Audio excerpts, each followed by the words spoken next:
Oke, assalamualaikum warahmatullahi wabarakatuh. Berjumpa lagi dengan saya. Gimana kabarnya teman-teman? Semoga teman-teman dalam kondisi yang semakin sehat ya, semakin membaik dan terus membaik hingga menuju sembuh. Amin ya robbal alamin. Kembali untuk menjawab pertanyaan dari teman-teman yang ada di kolom komentar video-video saya.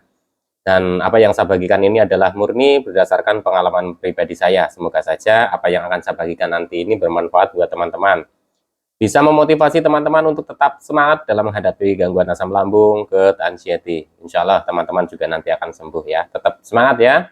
Langsung saja untuk menyingkat durasinya dari akunnya Tarsim Channel 8631. Saya sudah enakan dan kayak sembuh. Udah bisa aktivitas. Lutut kaki malah bengkak. Nggak tahu kenapa, cek asam urat normal. Nahan sakit sampai asam lambung kambuh. Ditambah lagi sariawan. Nah gini ya teman-teman ya, jadi ada beberapa yang ketika kita itu mengalami gangguan asam lambung, kita merasakan yang namanya sensasi itu sudah mulai berkurang dan bawaan kita itu sudah mulai enak ya, mulai enjoy. Tapi ada saja ya tiba-tiba kok kayak merasakan sesuatu yang aneh pada diri kita ya. Contoh misalkan nih, tiba-tiba kok teman-teman itu lututnya sakit ya, terus kaku-kaku atau mungkin ada pembengkakan kayak gitu ya teman-teman. Yang pertama harus teman-teman ketahui bahwa ketika kita mengalami gangguan ini kan biasanya kecemasan kita itu belum terkendali. Jadi ketika muncul misalkan ada pembengkakan di kaki, teman-teman jangan takut dulu. Ya teman-teman tuh jangan berpikiran yang macam-macam dulu. Bengkak itu bisa dikarenakan kita itu aktivitasnya kan masih jarang ya teman-teman. Atau bisa sebaliknya, karena kita jarang aktivitas, terus begitu aktivitas atau kita habis jalan jauh, atau mungkin kita habis kerja yang terlalu capek, terus kaki itu bisa bengkak ya teman-teman ya. Kalau teman-teman udah periksa dan dicek itu normal, nggak ada apa-apa, jangan takut, insya Allah nanti juga akan balik normal lagi ya teman-teman ya. Oke, yang kedua nih dari akunnya siapa ini, bentar ya, user ZM. Saya sudah beraktivitas mas, tapi masih keliengan dan nggak nyaman bawaannya mas. Ya nggak apa-apa ya teman-teman ya, jadi memang keliengan itu yang saya rasakan juga itu awet sekali ya. Jadi bisa dibilang itu dari pertama saya terkena gangguan ini sampai dengan saya itu berobat, sampai dengan saya itu sudah kondisinya asam lambung juga sudah mulai membaik, sensasinya berkurang, tapi keliengan itu selalu mengikuti ya teman-teman. Nanti keliengan itu sembuhnya itu tanpa kita sadari, seiring berjalannya waktu kita sudah bisa beraktivitas ya normal, walaupun masih terbatas ya teman-teman ya. Teman-teman ketika muncul keliengan jangan takut, jangan berpikiran macam-macam, nanti juga intensitasnya itu akan turun dan biasanya nanti akan kembali lagi intensitasnya tinggi. Teman-teman tinggal amati saja, mungkin kecapean, banyak pikiran, atau mungkin teman-teman itu lagi kondisinya itu kurang fit, itu bisa jadi ya teman-teman. Kurang tidur juga bisa jadi ya. Jadi untuk masalah keliengan ini memang saya dulu itu juga cukup lama ya teman-teman ya, tapi bukan berarti ini nggak bisa sembuh. Saya yakin bisa sembuh karena saya juga bisa ya teman-teman ya. Oke, lanjut lagi dari akunnya siapa ini, Leni Sulastri 8464. Saya sekarang yang sedang merasakan kadang bikin cemas, takut, dada berdebar kalau mau tidur. Iya betul gitu, penglihatan kayak buram. Jadi gini ya teman-teman ya, memang terkadang kita itu mau biasa saja gitu ya, biasa sajalah, relax. Kita sudah niat nih sama mau santai. Ketika kita mau tidur kita coba relax, kita coba santai. Tapi ketika tidur itu kita seolah-olah itu mengamati semua yang ada di fisik kita. Contoh misalkan kayak debar-debar gitu ya, tiba-tiba debar-debar. Nah teman-teman terus jadi khawatir, teman-teman jadi nanti nggak bisa tidur ya. Itu sebenarnya sesuatu hal yang normal menurut saya ya teman-teman ya, karena pada saat kita itu waktu dulu itu normal ya, kita nggak mengamati itu, walaupun kadang juga terasa debar-debar, tapi kita nggak terus amati gitu ya teman-teman ya. Jadi bisa saja ketika teman-teman itu mau tidur kondisi masih kurang rileks, itu biasa debar-debar kayak gitu ya teman-teman. Dan ketika mau tidur itu susah, tapi kalau sudah tidur ya itu teman-teman itu nanti juga enakan ya teman-teman ya. Ini nggak apa-apa, mungkin karena efek kurang rileks saja ya teman-teman, nggak usah takut ya. Oke, lanjut lagi nih dari akunnya Eza Rizekina. Bener banget kak, iseng tanya ke teman tentang asam lambung, malah jawabnya nakut-nakuti, alhasil kepikiran dan kambuh lagi hari esoknya. Nah ini ya teman-teman ya, Jadi untuk proses pemulihan, proses penyembuhan pada saat kita itu mengalami gangguan asam lambung, kita sudah mulai enak, kita sudah mulai bisa beraktivitas. Coba teman-teman itu amatin nih ya, mungkin teman-teman yang menurut teman-teman di sini itu, oh kayaknya kalau saya harus ngobrol dengan dia nanti nakut-nakutin dan sebagainya gitu, itu hindari dulu saja ya teman-teman, karena untuk penderita gangguan asam lambung di proses pemulihan ini kan sensitif sekali ya, masih sensitif gitu. Jadi ketika dengar sesuatu yang sekiranya menakutkan itu langsung menyamakan kepada diri kita gitu ya teman-teman ya. Jadi ya hindari saja dulu lah yang mungkin teman-teman yang kadang oh bawaannya kok malah jadi kayak bukan memotivasi, bukan menyemangati tapi malah apa namanya menceritakan hal-hal yang menakutkan gitu, hindari saja ya teman-teman ya. Dulu saya juga pernah seperti itu ya, saya hindari gitu ya, saya hindari. Jadi kita tetap fokus kepada pemulihan, bahwa kita itu harus aktivitas, kita harus latih ya. Jadi nanti mental kita akan semakin kuat. Jadi kalau udah mental kuat, dengar-dengar yang seperti ini udah enggak takut ya teman-teman ya. Oke. Lanjut lagi dari Anti Sulastri. Maaf Mas, pas lagi kena asam lambung tensi naik nggak Mas? Pernah naik ya teman-teman ya, tapi nggak naik terus gitu ya. Biasa karena memang faktor penderita gangguan asam lambung itu kan biasanya kan sering cemas ya, sering khawatir, itu bisa berpengaruh ke tensi juga ya teman-teman ya. Tapi teman-teman jangan terus apa namanya jadi khawatir terus teman-teman sampai beli apa namanya untuk tensi gini, karena saya dulu mengalaminya, karena takut ya pada saat itu saya cemas, saya langsung tensi, malah bukannya apa namanya meredakan, malah tambah semakin cemas. Karena apa ya teman-teman ya, karena saya selalu berpikirnya tegang gitu, waduh lagi keliengan banget nih, lagi pusing banget nih, lagi lemes banget, tensi dan terus seperti itu ya teman-teman ya.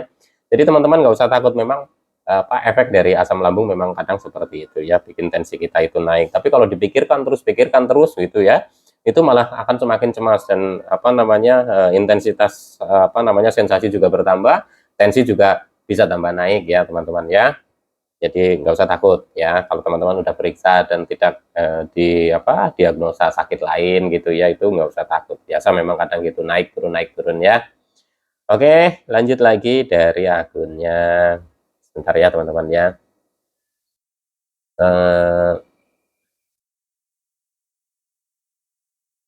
Mut, mu, Mutas 5, Mas Sultan, bagaimana cara melatih untuk berani mandi? Mohon bimbingannya. Salam sehat dan salam bahagia selalu. Amin. Jadi gini ya teman-teman, saya juga punya pengalaman yang sama dulu, itu sampai takut mandi ya. Jadi begini nih, apa namanya perjalanan saya ya, sampai memperjuangkan untuk berani mandi ya. Jadi dilatih dari, jujur saja saya itu ditemenin waktu mandi ya teman-teman. Jadi kan gini, pada saat proses apa namanya pengobatan, saya dulu itu sampai benar-benar harus ke kamar mandi aja harus dipapah gitu ya. Intinya di fase yang menurut saya itu udah bener-bener drop banget lah, hanya di tempat tidur aja gitu ya. Kalau orang melihat saya itu juga mungkin sudah berpikirnya, waduh ini kuat enggak, tahan enggak gitu. Karena pada saat itu saya juga mengalami yang namanya benar-benar mental itu benar-benar udah down, sampai benar-benar di tempat tidur saja ya teman-teman. Itu kurang lebih sekitar 2 mingguan seperti itu.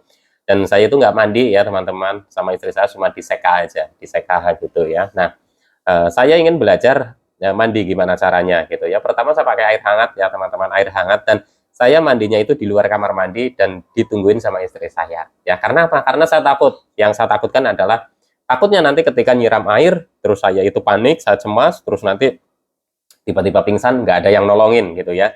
Jadi dilatihnya saya waktu itu ditemenin dulu ya teman-teman ya. Saya udah nggak peduli lah, pokoknya ya ditemenin orang sama istri sendiri ini ya. Nah itu saya ditemenin mandi ya. Sampai itu juga bukan sehari ya teman-teman, berkali-kali ditemenin pokoknya. Ketika saya mau mandi itu juga nggak setiap hari mandi, jujur saja ya.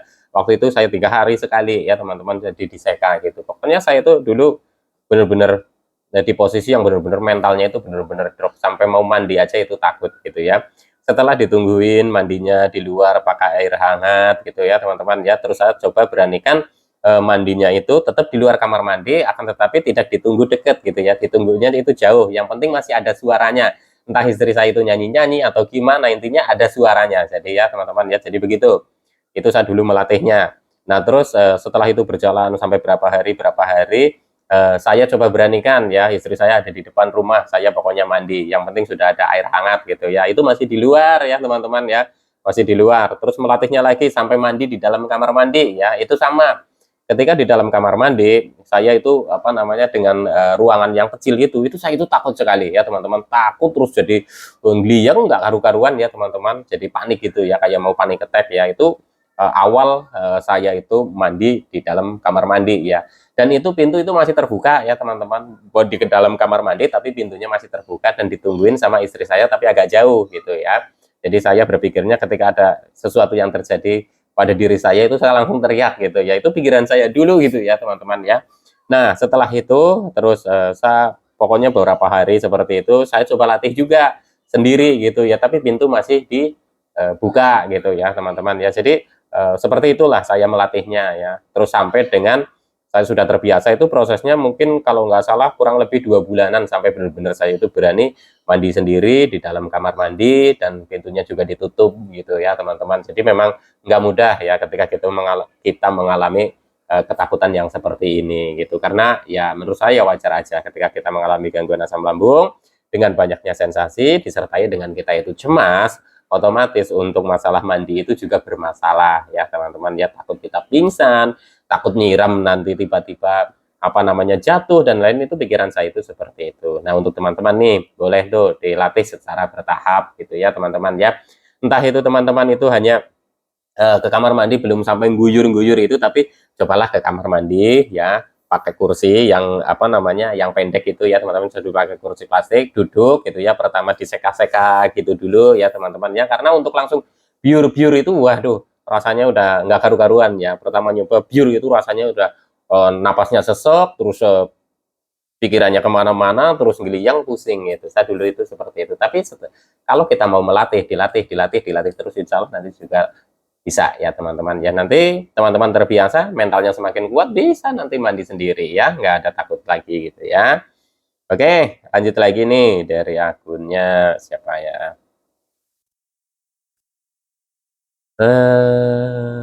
Adeva. Kadang dipaksa untuk sembuh, bukannya beneran sembuh malah down lagi. Sensasi ini itu bermunculan ya. Jadi ketika kita terlalu memaksakan kehendak kita ingin cepat-cepat sembuh, ini bisa jadi apa namanya gimana ya, bumerang gitu ya. Mungkin bahasanya gimana ya lebih tepatnya, intinya ya ketika kita terlalu memaksakan, waduh apa namanya pokoknya ini saya 1 bulan ini harus sembuh, pokoknya ini nih pokoknya rasanya itu pengen cepat-cepat sembuh gitu ya teman-teman, itu malah menjadi beban pikiran kita gitu. Jadi yang terpenting adalah ketika teman-teman itu sudah konsisten setiap hari, itu kewajiban kita pada saat kita terkena gangguan asam lambung, menjaga namanya pola makannya, menjaga pola hidupnya, kita menjaga pola pikirnya, gitu yang terus kita jalanin saja dengan sabar dan ikhlas ya teman-teman.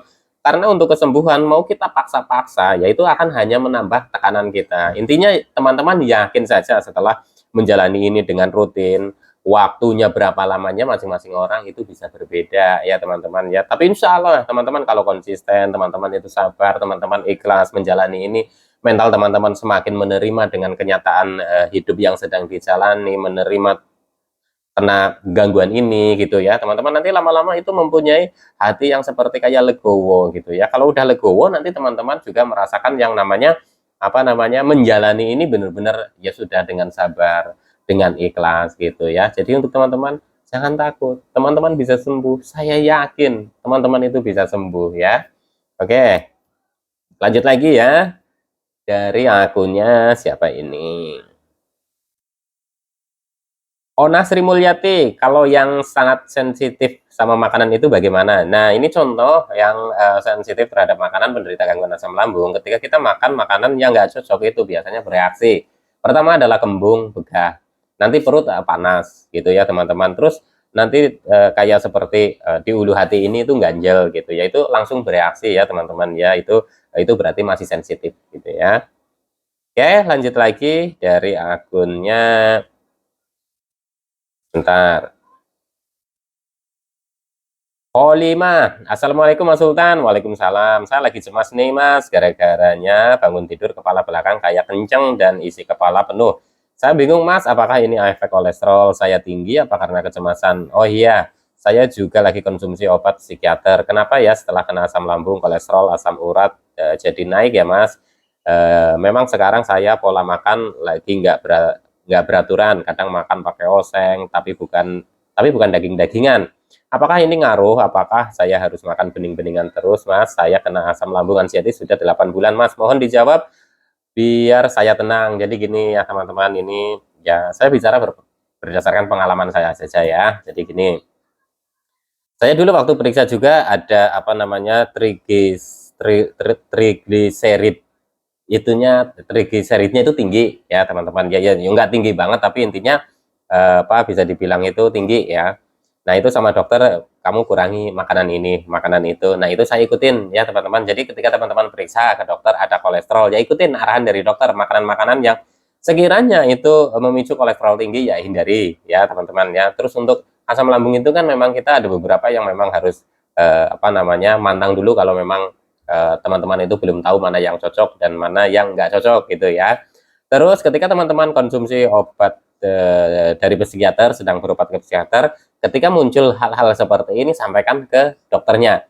Jadi gini ya teman-teman ya, walaupun ya saya sudah sembuh pun pada saat saya misalkan lagi meriang, saya ke dokter, saya juga selalu sampaikan ke dokter, dok saya pernah apa namanya mengalami asam lambung. Jadi saya kan sedikit tahu tentang efek dari obat-obat misalkan anti nyeri itu apa namanya berefek ke lambung apa enggak gitu ya. Jadi saya sampaikan gitu. Jadi terus ditanya udah apa namanya kuat belum konsumsi obat anti nyeri gitu ya.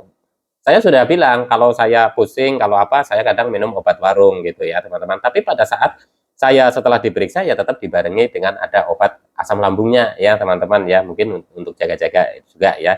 Jadi kalau teman-teman ke psikiater terus teman-teman mengalami kayak tegang setelah bangun tidur, apakah teman-teman itu mengalami apa namanya kolesterol yang tinggi, dan ketika teman-teman sudah diperiksa sebelumnya memang ada kolesterol tinggi, itu sampaikan. Jadi nanti psikiaternya akan apa namanya periksa lagi gitu ya, ini benar dari kolesterolnya apa karena teman-teman itu apa namanya terlalu cemas, terlalu tegang, jadi semua otot dan saraf itu jadi kaku. Jadi ketika bangun tidur bukannya kita merasa rileks, enak, tapi malah badan kaku-kaku semua. Dan teman-teman perlu ketahui, pada saat kita normal pun dulu ya, kita juga pernah yang namanya mengalami ketika bangun tidur itu badan kayak apa namanya nggak enak gitu ya, kaku-kaku, pegel-pegel, itu juga pasti pernah ya. Biasanya sebelumnya teman-teman itu terlalu kecapean mungkin ya, terlalu banyak pikiran gitu ya. Jadi otot dan saraf itu ikut tegang ya. Jadi ketika tidur itu masih apa namanya belum rileks ya, bangun itu jadi tegang. Tapi kembali lagi, tetap teman-teman harus tanyakan ke dokter ya kalau teman-teman ada riwayat kolesterolnya. Tapi menurut saya sih ya teman-teman, menurut saya untuk menderita gangguan asam lambung memang sering mengalami seperti itu, termasuk saya. Jadi sering tegang, ya sering kaku, badan nggak enak. Saya juga dulu berpikirnya kalau sudah di sini berat itu, wah ini pasti jangan-jangan ini saya kena kolesterol tinggi dan sebagainya gitu ya. Tapi untuk memastikan harus periksa ke dokter ya teman-teman ya. Oke, semoga apa yang saya bagikan ini bermanfaat buat teman-teman, bisa memotivasi teman-teman untuk tetap semangat dalam menghadapi gangguan asam lambung, GERD, anxiety, psikosomatik. Insya Allah teman-teman juga akan sembuh, saya yakin itu. Teman-teman tetap semangat ya, konsisten menjalani 3P-nya. Yang belum berobat ke dokter, berobat ya, periksa ya. Yang belum periksa ya teman-teman, ikutin arahan dari dokter. Kalau memang nanti teman-teman sudah merasa enak, merasa membaik, teman-teman sudah tidak apa namanya membutuhkan obat dari dokter, ya mungkin teman-teman bisa sambung dengan yang namanya herbal ya. Kalau saya dulu memang sambung dengan herbal ya, herbal sekitaran rumah saja ya, ada pati anggrek, terus ada madu ya. Seperti itu aja ya teman-teman ya, saya dulu melakukannya. Jadi untuk teman-teman tetap semangat, gangguan asam lambung, GERD, anxiety itu bisa sembuh. Memang sensasinya banyak sekali. Di video kemarin saya sudah bikin daftar sensasi yang pernah saya rasakan, itu hanya sebagian. Banyak sekali sensasi-sensasi yang susah saya jelaskan gitu ya teman-teman, karena ketika kita mengalami gangguan asam lambung itu juga bukan hanya di fisik saja sensasinya, tapi di psikis kita juga ikut ada ya teman-teman, ketakutan, kekhawatiran, kecemasan gitu, itu macam lah, komplit ya teman-teman ya. Jadi untuk teman-teman nih sekarang masih mengalami banyak sensasi, tapi saya yakin ketika teman-teman, mental teman-teman nanti akan semakin kuat, semakin terbangun dengan terbiasanya teman-teman aktivitas, itu sensasi apa namanya walaupun nggak langsung hilang, itu sedikit demi sedikit itu akan hilang. Memang tidak terasa perubahannya. Tapi bukan berarti tidak ada perubahan ya teman-teman. Karena apa? Karena kalau sudah ada perubahan merasa enak teman-teman, terus ada muncul lagi teman-teman, itu sudah khawatir lagi, cemas lagi, takut nggak bisa sembuh. Teman-teman sudah berpikirnya, aduh kok balik lagi seperti ini lagi, kapan sembuhnya? Itulah yang menjadi beban pikiran biasanya. Jadi wajar ketika kita sudah enak terus turun lagi, drop lagi, itu wajar ya teman-teman dalam proses penyembuhan, karena saya pun dulu seperti itu ya teman-teman. Oke, tetap semangat, salam sehat jasmani dan rohani. Wassalamualaikum warahmatullahi wabarakatuh.